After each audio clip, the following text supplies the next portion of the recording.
Bonsoir mesdames et messieurs, bonsoir chères auditrices, bonsoir chers auditeurs, bonsoir à tous les élèves de la classe éclaireur Pro Vérité.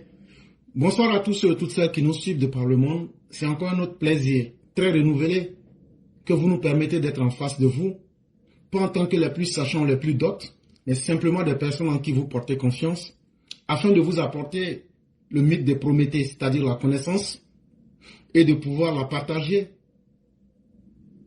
sans modestie. Je dis merci à tous. Tous ceux qui nous suivent en ce 6 janvier 2024, bienvenue sur la plateforme Éclaireur Pro Vérité, qui émet en ce moment en direct de YouTube, de Facebook, mais aussi de TikTok. Et je dis merci à tous ceux et toutes celles qui nous suivent et qui nous feront confiance à travers ce que nous disons et qui pourront aussi apporter des ajouts et des rectificatifs lorsque nous en aurions fini. Chers parents, il n'y a pas grande chose aujourd'hui. Le pays se porte bien. Le pays est dirigé. Et le président de la République, un homme précis, gère de main de maître le pays. Et le président de la République vous dit de lui faire confiance. Tant qu'il sera là, la Côte d'Ivoire sera en paix. Et ça, il n'y a pas une garantie plus sûre qu'un chef qui sait placer les mots là où il faut. Et c'est là l'occasion de dire aux Ivoiriens que nous, notre responsabilité, c'est de protéger nos familles, nos parents, pour que le monde soit meilleur. Aujourd'hui, nous aurons deux sujets. Et ce sont des sujets qui sont liés à la manipulation. Déjà, on nous avait même dit qu'il y a eu des coups d'État où le ministre de la Défense avait déjà pris un char, il se dirigeait vers le Burkina. On nous avait dit que Ouattara est en train de négocier comment il va partir. Et malheureusement, notre opposition veut tirer le débat par le bas, de sorte que les Ivoiriens, ils les infantilisent. Les Ivoiriens, ils ne veulent pas leur faire de propositions nouvelles. Au lieu d'approfondir et de pousser les limites pour devenir des êtres meilleurs, des êtres en progrès, nos opposants veulent nous faire patiner. Et c'est de notre responsabilité de ne pas accepter cet état de fait.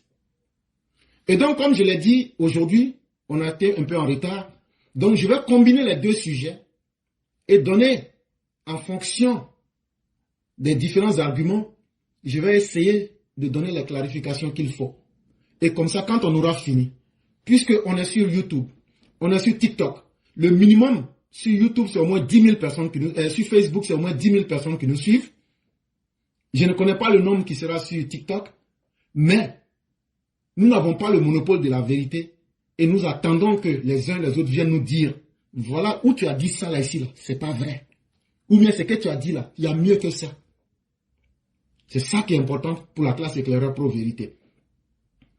Et donc aujourd'hui, on va vous parler des manipulations en des temps qui précèdent les élections.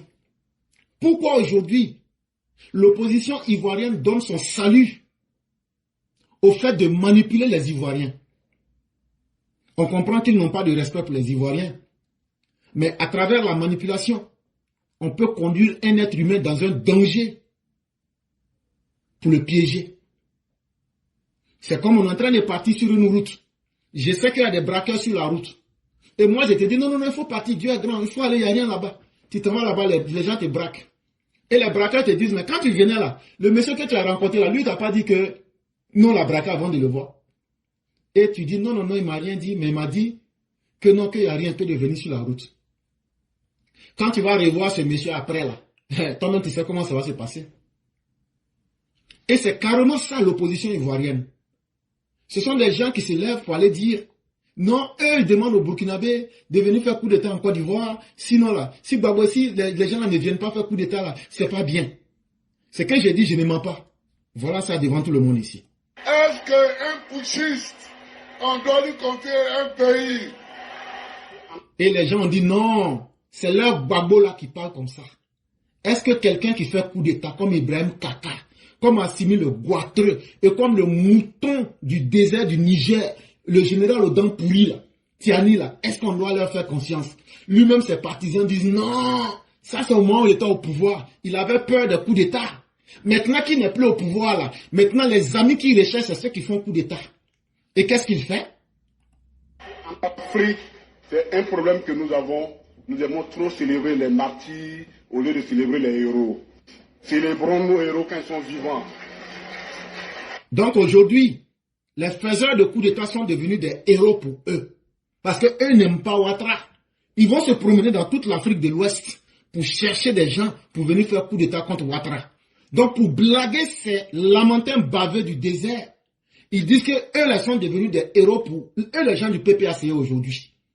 On dit qu'il n'y a pas de problème. Souhaitons beaucoup de chance, beaucoup de courage au capitaine Ibrahim Traoré, Assimi Koïta et Atmani du Niger. Vous avez bien entendu, on ne dit pas Toumani, on dit Tiani. Gawala. Tu veux que quelqu'un n'a qu'à venir faire coup d'État pour toi, tu ne connais même pas son nom. On peut être Gawa comme ça. Mais tout ça, c'est pas grave. C'est le PPACI FPI. Ils ont tellement honte de leur bilan qu'ils ont changé leur nom. Ils disent que maintenant, eux ne s'appellent plus LMP, FPI, PPACI, GPS, COGEP, MGC. Que maintenant, ils s'appellent PPACI. On dit, Donc tellement vous avez honte de votre bilan, vous pensez que si vous changez votre nom là, qu'on va oublier ce que vous avez fait. Et ils n'ont pas changé leur méthode.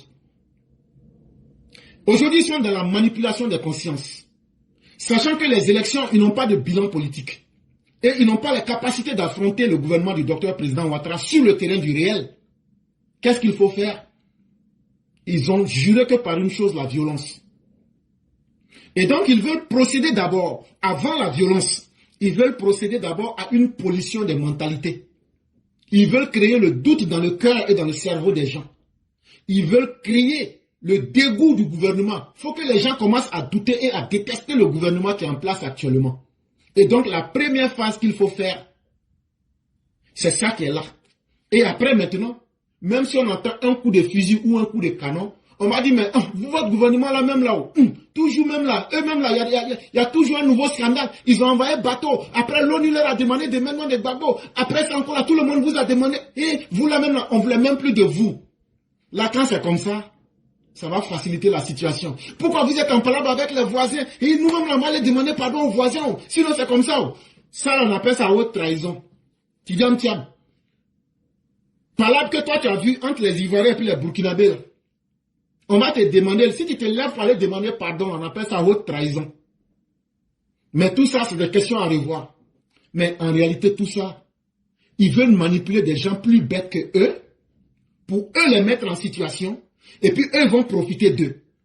Quand c'est comme ça aussi, les moutons burkinabés là pensent que non, que Gbagbo est tombé amoureux d'eux. Mais vous ne connaissez pas la réalité. Quand vous partez sur les panels de Gaulle, là, ils disent, quand ils vont finir, quand ils vont vous utiliser pour prendre le pouvoir, là, qu'ils vont régler votre cas pour une bonne fois. Donc, nous, ça ne nous intéresse pas. Chacun est libre d'avoir les amis qu'il veut. Et donc, quand ils font tout ça, c'est pour nous amener à un soulèvement populaire. Et dans le soulèvement populaire, maintenant, ils vont demander à leurs amis qui sont armés de chercher maintenant à attaquer les institutions de la République. Voilà pourquoi ils sont en train de créer beaucoup de systèmes de mensonges. Mais ça, ce n'est pas la première fois que nous voyons de telles réalités sur la terre. Voyez-vous, quand tu prends le Coran comme la Bible, au temps du Pharaon, eux aussi, ils étaient dans le comportement comme ça. Mais eux là, c'est la magie et l'illusion qu'ils prenaient pour tromper les gens. Et donc, on va faire une approche historique et on va vous présenter la réalité pour que les gens comprennent bien. On va rentrer un peu en science. Si je pose la question à tout le monde ici, quand tu es là, et puis tu regardes l'écran là, et puis tu vois les écritures qui sont sur ton téléphone là, est-ce que c'est ton cerveau qui voit les écritures là ou même c'est ton œil qui voit? C'est une question simple que je pose à tout le monde. Je veux voir quelques réponses si c'est possible. Est-ce que c'est ton œil qui voit les écritures ou même est-ce que c'est ton cerveau? Pour ceux qui ne le savent pas, ce ne sont pas les yeux qui voient les écritures. Ce ne sont pas les yeux qui arrivent à décoder la réalité. Parce que c'est le cerveau qui arrive à savoir que Namori a écrit « J'aime pas le Burkina » ou bien que notre mère Aline Bakayoko dit « Vous voyez que vous êtes divisés ». Mais la réalité, la vraie réponse, c'est le cerveau. L'œil n'est qu'un objectif, un objet, une porte d'entrée pour permettre au cerveau de décoder les réalités. Si je veux simplifier pour dire ça simplement, par exemple, quand vous voyez quelque chose, ce n'est pas les yeux qui voient, mais c'est grâce aux yeux. Parce que ce que vous voyez là, c'est un assemblage de lumière qui est émis dans l'environnement. Et donc là, l'œil ne sert que de moyen de passage pour que ces lumières-là puissent arriver au cerveau. Et le cerveau, à travers des activités nerveuses, transforme ça en information. Et cette information-là, vous avez l'impression que c'est vos yeux qui vous montrent. Voilà. Et c'est ça que les gens utilisent dans la manipulation, ou bien dans l'illusion, ou bien dans la magie. Je vais vous donner un exemple. À l'époque du roi, du pharaon, pour ceux qui sont musulmans, si vous prenez la sourate 20, versets 57 à 59, eux pratiquaient la magie. Et une fois, Moïse est venu voir son frère, le pharaon, parce qu'ils ont grandi ensemble, dans la même cour. Et il lui dit, frère, le chemin que tu suis là, ce n'est pas bon. Est-ce que tu te souviens, quand le premier pharaon ici, quand moi on m'a ramassé là, parce que le nom Moïse là, ça ne veut rien dire. C'est en Afrique, chez nous ici, ça s'est passé. Ça veut dire Moshe, ça veut dire l'enfant de l'eau. Est-ce que dans notre tradition africaine là, on ne donne pas le nom des événements ou même des choses aux enfants? Moshe, que les gens ont transformé Moïse là, ça veut dire l'enfant de l'eau. C'est chez nous ici en Afrique, ça s'est passé. Donc nous on sait de quoi il est question. Il dit quand on m'a ramassé là, et puis on était ensemble, on était petits là. Tu te souviens du jour où j'ai mis ma main dans le feu? Il dit frère, on a grandi ensemble. Je ne peux pas te mentir. Le chemin que tu suis là, c'est un chemin, tu ne vas pas prospérer dedans. Il dit à Moïse, tu es venu avec ta magie pour moi me chasser du pays de l'Égypte. Alors que nous, aujourd'hui, on a la capacité de faire la même magie. Parce que j'ai entendu parler de toi. Quand tu as fui pour aller à Médiane, là, on m'a dit que tu as vu des trucs bizarres. On m'a dit que tu as mis ta main dans ton boubou, c'est devenu blanc. On m'a dit que tu as eu quelques rencontres. Mais ne t'avise pas, Moïse. Si c'est sur ça, tu veux te baser pour venir, moi, me distraire, là. Hé. Attends, je vais appeler mes magiciens. Je vais les appeler. On va se donner un jour. Comme Moïse, là, tu choisis quel jour? Moïse dit, c'est le jour du marché même qui est bon. Il faut choisir le jour du marché. Le pharaon dit, il n'y a pas de problème, frère. Il dit, c'est qu'on va faire là. Dès le petit matin là, je vais réunir mes magiciens.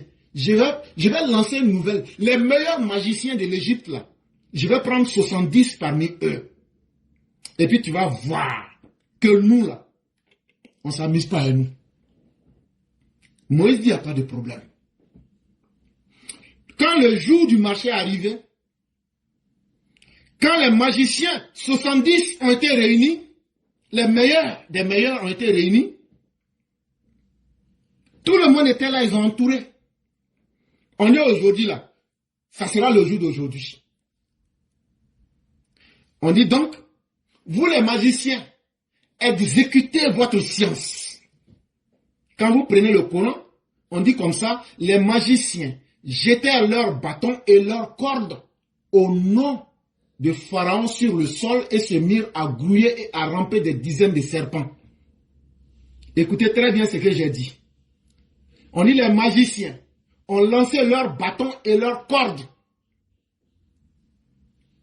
Et les gens ont vu des serpents ramper et grouiller sur la terre. Et qu'est-ce que la foule a ressenti? Waouh! Les gens ont ouvert les yeux pour bien regarder ce qu'ils étaient en train de voir. On voit effectivement des serpents qui sont en train de bouger. Moïse lui-même, il était pris de stupeur. Il dit, l'affaire là, Dieu, tu m'as mis dans quelque chose là, c'est pas bon, hein? Comme c'est toi-même qui as dit de venir là, donc voilà ton affaire dans ta main maintenant. Et donc, quand le tour à Moïse arrive maintenant, qu'est-ce que Moïse fait? Par la permission de Dieu, le bâton de Moïse s'est transformé en un gigantesque serpent. Ah, on nous dit que les magiciens, ils avaient leur bâton et leur corde. Mais Moïse, lui, n'avait qu'un bâton. Donc, ça veut dire que Moïse avait une base qui était unique. Alors que les magiciens avaient deux choses pour pouvoir atteindre le résultat. Mais ici, le mot bâton, là, si vous voulez savoir la signification, c'est ce sur quoi tu t'appuies. Quand tu es vieux, là, tu t'appuies sur quoi? Un bâton. Allez, vous les musulmans, regardez. Lorsque Dieu vous parle du roi Salomon, que lorsqu'il est décédé, là, il était arrêté sur son bâton. Ça veut dire quoi? Le système qu'il avait mis en place. En réalité, le bâton ici, c'est un système de connaissances. Donc, si vous remplacez le mot bâton par système de connaissances, les magiciens s'appuyèrent sur leur système de connaissances et transformèrent les cordes en serpents que les gens voyaient. Mais contrairement aux magiciens, Moïse n'a eu que sa science par la permission de Dieu. Le système de connaissances qu'il a s'est déployé pour montrer le faux du vrai aux gens. Et donc, la science qui a permis à Moïse de décoder la réalité, c'est la même chose que je viens de vous faire. Je vous ai demandé, est-ce que c'est les yeux qui voient ou bien c'est le cerveau qui voit? Là maintenant, la deuxième chose que je vous demande, où est-ce que l'être humain emmagasine les sommes de connaissances? Quand on dit on t'a enseigné quelque chose là, c'est où tu retiens ça? S'il y a des gens qui veulent, vous pouvez mettre la réponse. S'il y a des gens qui peuvent mettre une ou deux réponses, ça va nous plaire. Bon, je n'en vois pas, mais c'est pas grave. C'est le cerveau. C'est le cerveau humain. Quand on dit tu arrives à emmagasiner des informations, c'est ton cerveau. Et donc le cerveau est très essentiel dans la vie des hommes. Et qu'est-ce que Moïse a fait? Par la permission de Dieu, il a montré, il a touché la source du savoir. Il dit, bon, les serpents que vous voyez là, en réalité, ce ne sont pas des serpents. En réalité, ce qu'ils vous ont fait, c'est une illusion optique. Ça veut dire, ils ont conditionné vos yeux pour que votre cerveau puisse voir quelque chose qui n'est pas la réalité. Et moi, je vous dis, moi, Moïse, sans faux fuyant, ce qu'ils ont fait là, on appelle ça simplement le mesmérisme. Tous ceux qui sont sur Google, tapez mesmérisme. Vous allez voir de quoi il est question. Ceux qui font de la magie vont vous dire, ah, comment il a fait pour connaître ça? Et donc, Moïse a touché le cœur de leur système, en disant le nom de leur système. Parce que quand tu maîtrises le cœur d'un système, que tu montres ce qu'on cache aux gens, tu as fini de tuer le système. Et donc, quand Moïse a dit ça, il dit, bon, vos yeux qui sont écarquillés de stupeur, là, regardez très bien ce que vous voyez actuellement. Maintenant, écoutez mes explications. Et avec les effets d'optique d'illusion qu'ils ont fait sur vous. Quand j'ai fini d'expliquer là, est-ce que vous voyez ces cordes-là comme encore des bâtons ou même des serpents? Les gens disent non. Ah! Donc c'était comme ça. Il dit oui. En fait, ils ont joué sur les illusions d'optique à partir de vos yeux pour conditionner ce que votre esprit ou votre cerveau doit voir, c'est tout. Et là, bizarrement, les magiciens même qui étaient parmi les plus grands,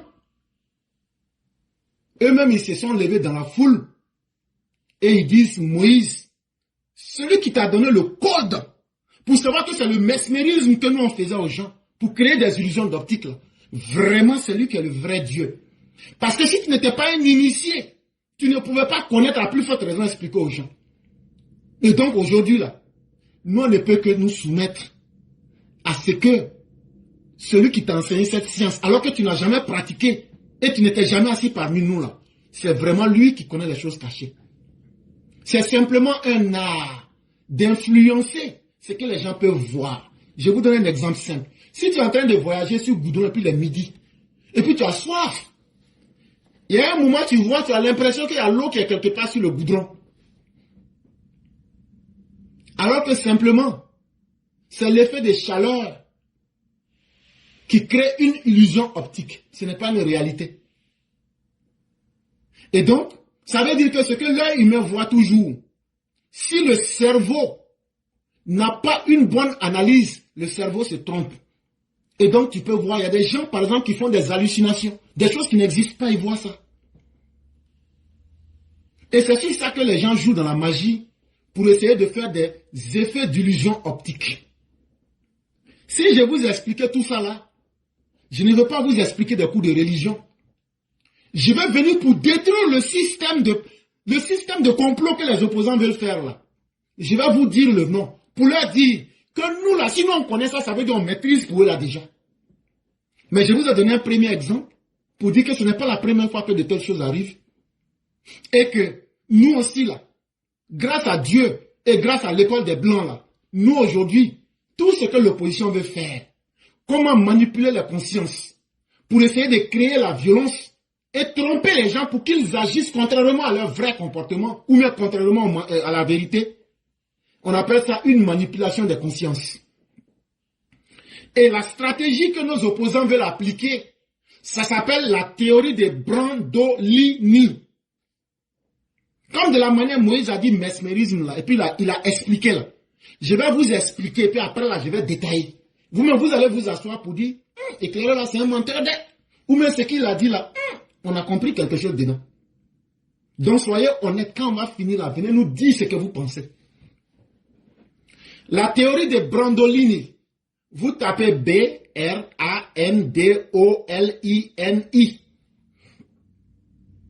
Ça veut dire quoi? Ça veut dire la quantité nécessaire pour réfuter un baratin est beaucoup plus importante. En français simple, quand quelqu'un vient et puis veut te donner une information, et que dans son information là, en 1 minute, lui il place 10 mensonges en 1 minute là. Toi qui as écouté là, quand on va te dire tout ce qu'il a dit en 1 minute là, il n'a même pas parlé beaucoup. Comment toi tu vas faire pour démonter ces mensonges là? Est-ce que toi tu peux démonter 10 mensonges en 1 minute? Pour démentir les sottises et les mensonges, tu vas dire, bon, comme c'est comme ça, prenons les mensonges là une à une. Non, pardon, un à un. Quand tu vas faire ça là, on va dire, ah, quand tu vois quelqu'un parler beaucoup comme ça là, c'est quelqu'un, il ne doit pas dire la vérité. Et effectivement, c'est dans cette stratégie aujourd'hui que les opposants veulent agir avec le RHDP. Puisqu'ils ne peuvent pas donner des bilans parce que les gens voient ça avec leurs yeux. Et donc ils veulent manipuler la conscience. Faire dégoûter le gouvernement et tromper volontairement les Ivoiriens pour nous faire tomber dans les abîmes. Et donc en termes de communication, ils ont choisi la théorie de Brandolini pour essayer de faire du mensonge à n'en point finir. Et comme ça, le temps que nous on va prendre pour déconstruire ces mensonges-là, ça va distraire les gens. Et ils s'expliquent toujours. Donc ils sont dans le faux. Et quel que soit ce qui va arriver au gouvernement, on va dire, mais c'était normal. Puisque eux-mêmes là, chaque fois, on les accuse des choses, ils n'arrivent pas à expliquer, ils tournent en rond, et donc là c'est vrai. Donc en réalité, nos opposants veulent nous emballer dans un tourbillon de mensonges pour nous distraire et nous frapper militairement. Et pourquoi je dis ça? Imaginez-vous que entre le samedi, le vendredi et le dimanche, nos opposants ont tenu 2 gros mensonges qui auraient pu ternir l'image de la Côte d'Ivoire et de ses dirigeants. Le premier mensonge, c'était le samedi 4 janvier 2025. Gbagbo lui-même, il affirme que le secrétaire général des Nations Unies, M. Antonio Gutiérrez, a écrit une lettre spécialement à Alassane Ouattara pour dire à Alassane Ouattara, étant donné qu'il n'y a pas plus sourd que l'homme qui ne veut pas entendre, virgule, c'est l'inscription qui est la bataille la plus difficile. Il dit, Alassane Ouattara, là, toi, c'est ciment on a mélangé avec gravier et puis on a mis dans ton oreille et puis ça a séché. L'ONU te parle, il te écrit une lettre, tu fais semblant et tu caches ça à tes partisans. L'ONU leur a déjà écrit qu'il faut mettre Gbagbo. Il dit, Alassane Ouattara, il ne faut pas te cacher. L'ONU, là, son secrétaire général Antonio Guterres a écrit spécialement une lettre qu'il faut mettre le nom de Gbagbo sur la liste électorale. L'ONU a déjà écrit, point. Mais ils vont venir pour lui dire que on t'avait parlé. Il dit, comme tu es en train de cacher ce qu'ils t'ont dit là. Moi, j'ai dit ça devant le monde aujourd'hui. Mais il ne faut pas te presser. Hein. L'ONU même va venir te dire ça en face. Ils vont te traîner pour te dire ça devant tout le monde. Et là, tu vas lire l'heure. C'est où Gbagbo a dit ça. Gbagbo a dit ça devant ses partisans lors du comité central du FPI, PPACI, MGC à Abidjan. Éclaireur, c'est quand il a dit ça. Le samedi 4 janvier 2025. Et quand il a fini de dire quel objectif veut-il atteindre, Laurent Gbagbo veut désespérément galvaniser ses troupes pour les conduire à l'abattoir, sous le prétexte que même l'ONU a demandé qu'on mette son nom sur la liste, mais que Ouattara est en train de faire de la résistance. Et donc, la stratégie que moi je vais utiliser, je vais aussi vous dire ça en public, comme de la manière Dieu avait inspiré Moïse là. Stratégie contre stratégie. Moi, la stratégie que je vais utiliser là, ça s'appelle la réflexion par induction. Je n'ai pas dit par déduction. Je n'ai pas dit par syllogisme. Je n'ai pas dit par absurde. Je n'ai pas dit la logique pure. Je n'ai pas dit la logique binaire. On peut réfléchir de toutes ces manières. Mais quand tu as affaire à des gens qui veulent pratiquer du mesmérisme mental pour polluer la conscience, tu prends même leurs propres mensonges et puis tu les attrapes dedans. Ça veut dire que tu prends les petits éléments de leurs mensonges là et puis tu les attrapes devant tout le monde. C'est ce qu'on appelle la réflexion par induction. Et donc, à partir d'un élément particulier de ce que Laurent Gbagbo lui-même il a dit, on va voir si cela peut nous conduire à une vérité supérieure. Ceux qui n'ont pas compris ce que j'ai dit, je vais vous donner un exemple de réflexion par induction. Quand on est dans les religions, les gens disent que Dieu existe. Les matérialistes, ça veut dire ceux qui ne croient qu'en la matière disent on ne peut pas croire en ce qu'on ne voit pas. Donc votre affaire de Dieu là, c'est faux. Mais il y a au moins une chose qui est évidente. Celui qui est matérialiste athée, ou bien celui qui est religieux, c'est que nous sommes tous des êtres vivants. Et quand tu te regardes, tu te vois en être parfait. Et quand tu regardes notre monde, tu vois que nous vivons dans un monde parfait. Donc, partons sur le particulier pour pouvoir avoir une déduction concrète. Si moi, un homme, ou bien nous tous les hommes, notre création est parfaite, et que notre monde est un monde parfait, est-ce que ce monde peut exister s'il n'y a pas quelqu'un qui a une science supérieure pour mettre cette harmonie-là? Est-ce que le chaos peut créer l'ordre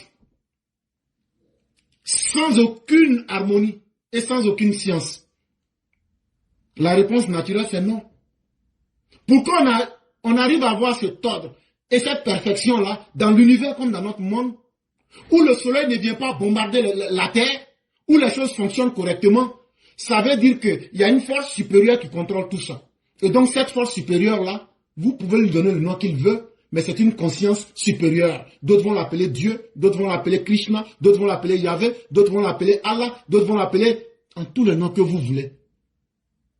Et donc, ça veut dire qu'on est parti à partir d'un élément pour arriver à une vérité plus grande. Et c'est le même exercice que je vais faire avec vous. Est-ce que ce que Laurent Gbagbo a dit là, c'est vrai ou c'est faux? Non, je ne peux pas moi-même décider de cela.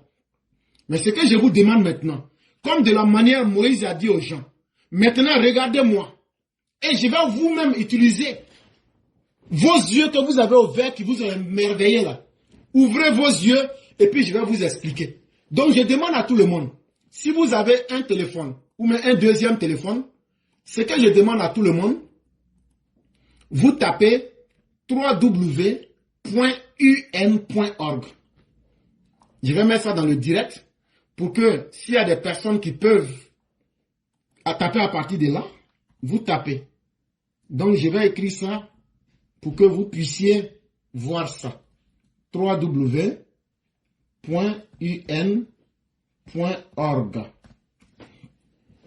Voilà. Donc, si quelqu'un dit non, moi je n'arrive pas à taper, je ne sais pas comment on fait là, j'ai tapé.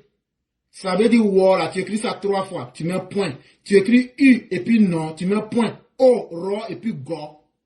Quand tu tapes dessus, s'il y a quelqu'un qui veut faire le jeu avec moi, je serai très intéressé. Vous mettez dans les commentaires que vous êtes là-bas. Quand vous avez tapé www.un.org,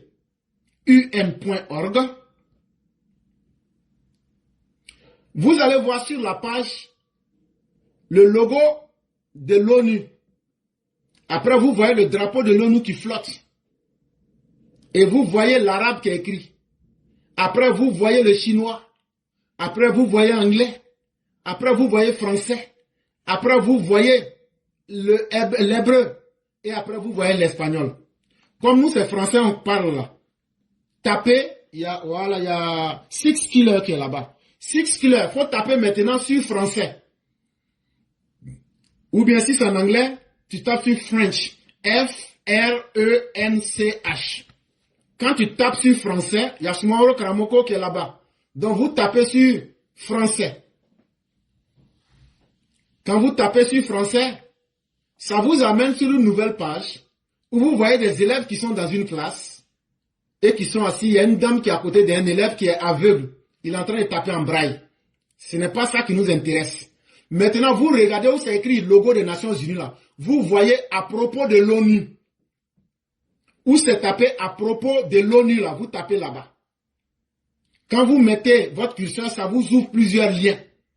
Vous partez sur secrétaire général. Vous cliquez sur secrétaire général.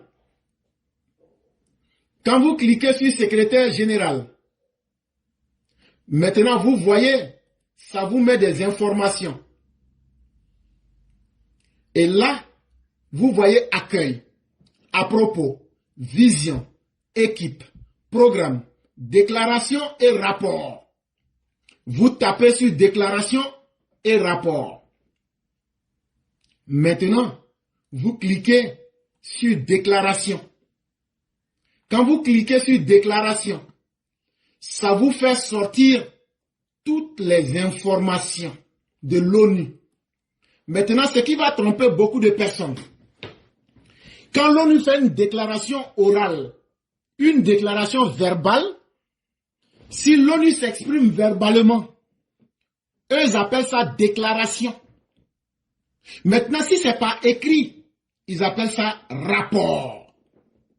Et donc, à partir du moment où vous êtes sur la page que je vous ai indiquée, vous allez voir couverture de réunions et de communiqués de presse. Secrétariat général. Maintenant, on va vérifier les informations ensemble. Laurent Gbagbo et sa bande disent que Antonio Gutiérrez leur a écrit et qu'il a écrit une lettre pour remettre à Ouattara. Or, il se trouve que si vous êtes sur cette page-là, on va maintenant vérifier. Le dernier rapport que M. Antonio Gutiérrez a fait date du 1er janvier 2025. Et tous les rapports de l'ONU ont un numéro de code. Ce rapport ou cette déclaration du 1er janvier 2025, le code là c'est SG. SG là ça veut dire secrétariat général. Bar SM. Bar 2251-3. Les gens vont me demander, mais ça veut dire quoi? Ça veut dire, quand c'est un message là, comme je l'ai dit, quand c'est un rapport, c'est 4 chiffres. Mais quand c'est une déclaration, ça veut dire qu'ils ont parlé dans leur bouche là. Ça c'est 5 chiffres. Donc si vous êtes sur la page, M. Antonio Gutiérrez s'est prononcé le 1er janvier 2025, SG bar SM bar 2251-3. L'attentat meurtrier de la Nouvelle-Orléans fermement condamné par le secrétaire général. Si vous voulez, vous lisez le reste là-bas. Avant ça, C'est le 30 décembre 2024 qu'il s'est prononcé avec le code SG/SM22512. Avant ça, c'était le 29 décembre 2024. SG/SM22511. Je peux partir avec vous.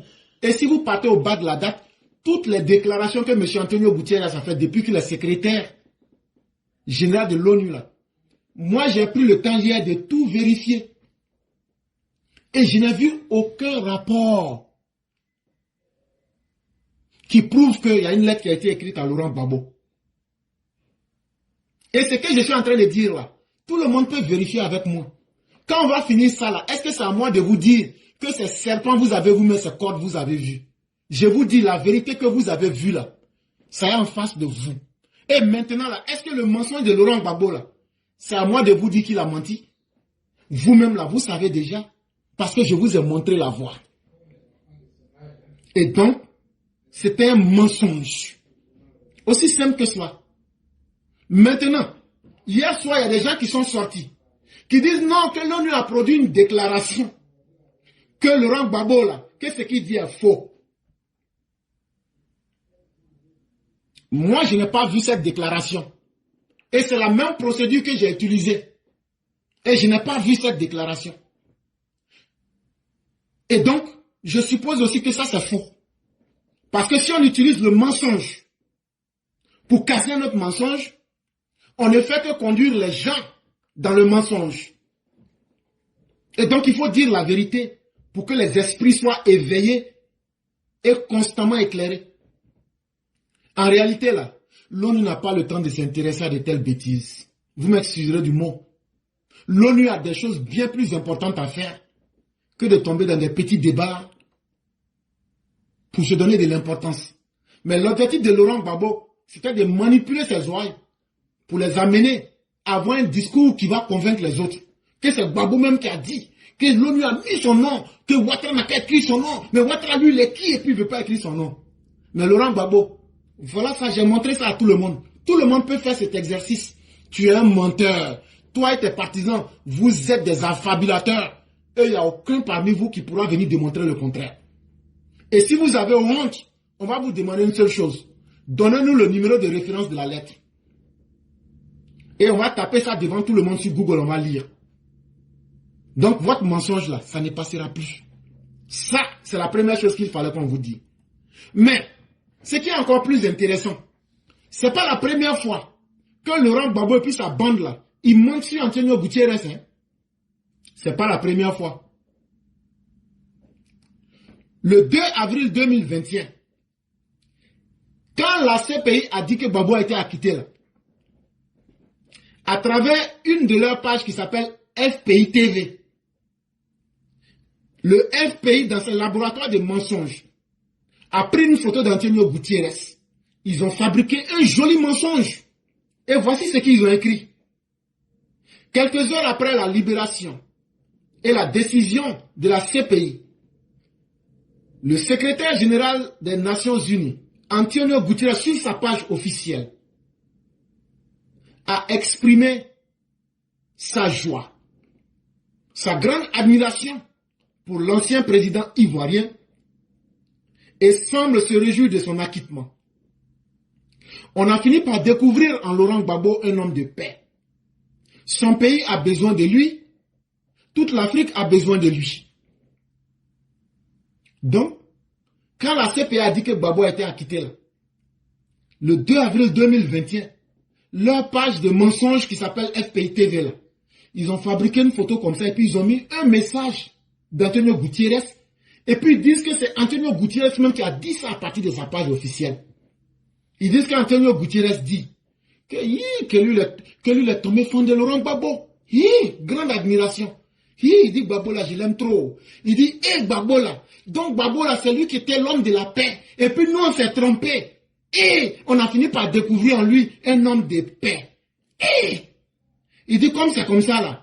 C'est que la Côte d'Ivoire a besoin de Gbagbo. Et puis l'Afrique même a besoin de Gbagbo. Et donc ils ont fait ça, ils ont mis. Mais à la réalité, ce n'est pas moi qui ai fait cette recherche. Il y a un site qu'on appelle AFP. Et avant de continuer là, je vais mettre le lien, pour ne pas que demain on vienne dire tu mens. Je vais mettre le lien pour que vous vérifiez avec moi le travail qui a été fait par l'AFP. Parce que c'est le résultat de leur travail que je vais prendre pour vous expliquer simplement. Voilà le lien. Ça s'appelle www.factuel.afp.com. Tous ceux qui sont là, vous voyez. Si vous tapez là-bas, là, eux ils disent quoi? Quand eux ils ont vu l'information là, eux ils disent bon, vous dites que c'est sur la page officielle. Ce qu'on va faire, on va aller vérifier la page officielle d'Antonio Gutiérrez. Quand ils sont allés vérifier, il n'y a rien. Aucune publication. Après, ils disent, bon, peut-être que c'est sur sa page Twitter. Twitter qu'on appelle maintenant X. Il n'y a rien là-bas aussi. Après, ils disent encore, comme c'est comme ça là, allons sur le site officiel de l'ONU. Même site que je vous ai pris là. Ils sont allés vérifier là-bas, 0 pointé. Mais ils disent encore, c'est pas suffisant. Ils ont appelé le bureau d'Antonio Gutiérrez. Le secrétaire d'Antonio Gutiérrez, il s'appelle Stéphane Dujarric. Il a en même temps le porte-parole d'Antonio Gutiérrez. On dit que ton patron, Antonio Gutiérrez, dit qu'il est trop content que Gbagbo a été libéré et que maintenant, là, Gbagbo, là, c'est lui qui va venir faire la paix en Côte d'Ivoire et en Afrique. Est-ce que c'est vrai? Voici les propos de monsieur Stéphane Dujarric. Ce sont deux institutions différentes et indépendantes. Le secrétariat général appelle toutes les parties, prenant à s'appuyer sur les résultats positifs du dialogue initié par le gouvernement pour favoriser la paix, la réconciliation nationale et la cohésion sociale dans le pays. Il dit, mais vous aussi. Il dit, l'ONU là, et puis la CPI là, c'est deux institutions qui sont complètement différentes. Il dit, ça c'est la première chose. Même si on dit, vous ne connaissez pas comment le monde fonctionne, mais ne laissez pas les gens vous tromper. L'ONU et puis la CPI, c'est deux institutions totalement différentes. Il dit, ça c'est la première différence. Il dit, en plus, c'est deux institutions indépendantes. Ça veut dire, c'est deux institutions qui n'ont rien à voir l'une avec l'autre. Donc, on ne peut pas mélanger les résultats de leurs travaux. Il dit, mais je me souviens que, en Côte d'Ivoire, là, il y a eu des dialogues entre le gouvernement et les opposants. Et que ce qui est mieux pour le gouvernement de Côte d'Ivoire, tout comme pour vous les opposants, c'est que les résultats positifs de ce dialogue qui a été initié là, profitez de ça pour favoriser la paix en Côte d'Ivoire. Profitez de ça pour favoriser la réconciliation en Côte d'Ivoire. Profitez de ça pour favoriser la cohésion sociale en Côte d'Ivoire. Donc ça veut dire quoi en français simple? Ça veut dire que des gens qui n'ont pas honte, qui racontent n'importe quoi, nous on sait où on tire nos sources de renseignements.